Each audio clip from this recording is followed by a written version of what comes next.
तो क्या आपके साथ भी कभी ऐसा हुआ है कि आप एटीएम में गए, अपना कैश निकालने के लिए आपने कार्ड डाला, पिन डाला, ट्रांजैक्शन सक्सेसफुल का मैसेज तो आया स्क्रीन पर, लेकिन आपका कैश बाहर नहीं आया, या फिर हो सकता है कि आधा ही कैश बाहर आया हो, या फिर कुछ और दिक्कत हो गई हो।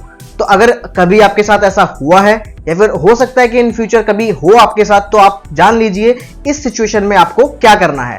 तो इस वीडियो में बात करेंगे ऐसी सिचुएशन में आपको कैसे डील करना है, और आपके पास क्या क्या रेमेडीज है, कैसे आप क्या प्रूफ कैसे इकट्ठा करेंगे, कैसे आप अपनी कंप्लेन करेंगे। तो फटाफट से वीडियो को शुरू करते हैं। और हाँ, आपसे एक रिक्वेस्ट है, अगर आपको लगता है इस वीडियो से आपने कुछ सीखा है, इसको जरूर शेयर कीजिए अपने बाकी सारे दोस्तों के साथ, और चैनल को सब्सक्राइब भी जरूर कर लीजिए। तो चलिए फटाफट से जानते हैं कैसे आपको इस सिचुएशन में डील करना है। तो सबसे पहले ये जान लेते हैं कि ऐसी सिचुएशन आती क्यों है।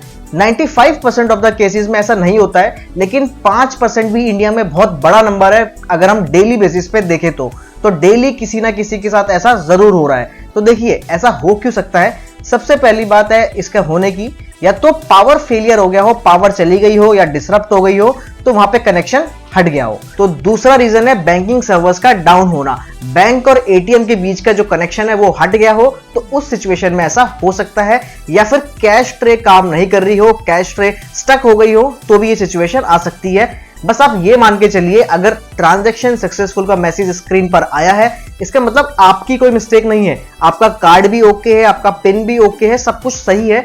गलती जो है बैंक साइड से या फिर सर्वर साइड से है। ठीक है, अब जान लेते हैं इसको कैसे डील करना है। तो सबसे पहला काम आपको इस सिचुएशन में करना है, ट्रांजैक्शन सक्सेसफुल हुई है ना, तो आप एटीएम की स्लिप निकालिए। वो पूछता है लास्ट में कि आपको रिसीट चाहिए या फिर नहीं, आप यस कीजिए, रिसीट निकालिए।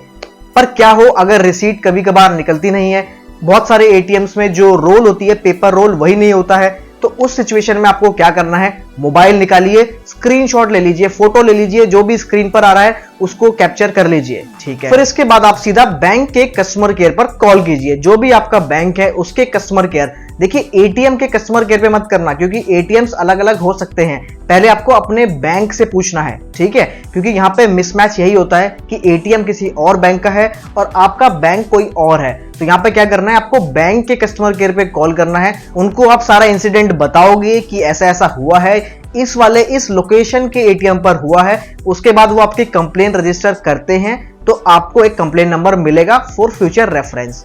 ठीक है, अब कई सिचुएशन में ऐसा देखा जाता है कि बैंक भी आपको परेशान करेगा कि नहीं हमारी साइड से कोई मिस्टेक नहीं है, आप एटीएम से कांटेक्ट कीजिए। तो फिर आप एटीएम के बैंक को कांटेक्ट करेंगे, नहीं, आपको कुछ नहीं करना है इस सिचुएशन में। आपने बैंक को कंप्लेन कर दी, उनको कंप्लेन लिखनी पड़ेगी, और इसके साथ साथ आरबीआई की गाइडलाइंस के अकॉर्डिंग उनको 5 वर्किंग डेज के अंदर आपकी कंप्लेन को रिजॉल्व करना पड़ेगा। ठीक है, आपको वो बताएंगे सॉल्यूशन कि ये क्यों हुआ, कैसे हुआ, और आपको सॉल्यूशन देंगे 5 दिन के अंदर। ठीक है, अब अगर उन्होंने 5 दिन के अंदर आपको सॉल्यूशन नहीं दिया, आपके पास एक तरीका है कि आप अब आरबीआई को कंप्लेन करेंगे, जिसमें बैंक को आपको फाइन भी देना पड़ेगा। आपका जो पैसा स्टक हुआ है वो तो मिलेगा ही, आपको फाइन भी देना पड़ेगा पर डे के हिसाब से। अब वो कुछ भी हो सकता है, चेंज होता रहता है, मोस्टली 100 रुपए है पर डे का, तो उस अकॉर्डिंग वो बैंक आपको पे करेगा। लेकिन आपको आरबीआई को कंप्लेन कैसे करनी है वो समझो। तो सिंपल से आपको गूगल पर जाके आरबीआई की वेबसाइट पर जाना है, वहां पे आप कंप्लेन सेक्शन सर्च करेंगे, या फिर बैंकिंग ओम्बड्समैन, बैंकिंग लोकपाल के नाम से या ओम्बड्समैन के नाम से एक कॉलम आपको दिखेगा आरबीआई की वेबसाइट में, वहां पर आप क्लिक करेंगे। आपको वहां जाके पूरी शिकायत बतानी है कि मैंने बैंक को ये कंप्लेन करी थी इस डेट को, और विद इन 5 वर्किंग डेज ये बीत जाने के बाद भी मेरे को कोई भी सॉल्यूशन नहीं मिला है। उसके बाद आरबीआई खुद ही डील करेगा इस मैटर में, और आपको फिर वो टाइम बता देगा कि आपको किस टाइम तक आपका सॉल्यूशन मिल जाएगा। तो एक बात का जरूर ध्यान रखना कि इस सिचुएशन में ना आपके पास कुछ प्रूफ होने जरूरी है। जैसे सबसे पहले अगर रिसीट निकलती है, जो भी ट्रांजैक्शन सक्सेसफुल आया है उसकी, तो रिसीट निकालिए, वरना उसकी फोटो ले लीजिए। उसके बाद जो बैंक का मैसेज आता है जो कटने का, वो भी आप जरूर चेक कीजिए।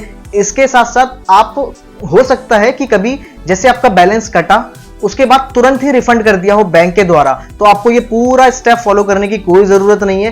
कंफर्म कर लेना कंप्लेन करने से पहले कि आपका अमाउंट क्रेडिट हो गया है या फिर नहीं हुआ है। आपके पास कोई ऐप होगा, एप्लीकेशन होगी बैंक की, या फिर आजकल फोन पे, पेटीएम सबके पास होता है, वहां पे अपने अकाउंट में जाके चेक बैलेंस जरूर कर लेना। ठीक है, उसके बाद ही सारा प्रोसेस अडॉप्ट करना। ठीक है, तो इसी तरीके से आपकी बैंकिंग की सारी प्रॉब्लम सॉल्व हो जाएगी, चाहे वो एटीएम की हो या फिर बैंक से रिलेटेड अगर कोई और भी प्रॉब्लम होती है तो बैंकिंग ओम्बड्समैन जो आरबीआई की साइट में अवेलेबल होता है वो ऑप्शन से आप सारी प्रॉब्लम वहां शेयर कर सकते हैं। अगर आप चाहते हैं कि बैंकिंग ओम्बड्समैन पे मैं एक वीडियो बनाऊं कि स्टेप बाय स्टेप आपको कैसे कंप्लेंट फाइल करनी है, कमेंट में जरूर बताना। और ये वीडियो अगर आपको हेल्पफुल लगी हो तो शेयर जरूर करना बाकियों के साथ, एंड इस चैनल को सब्सक्राइब कर लेना, वीडियो को लाइक जरूर करना। मिलते हैं नेक्स्ट वीडियो में, टिल देन बाय बाय।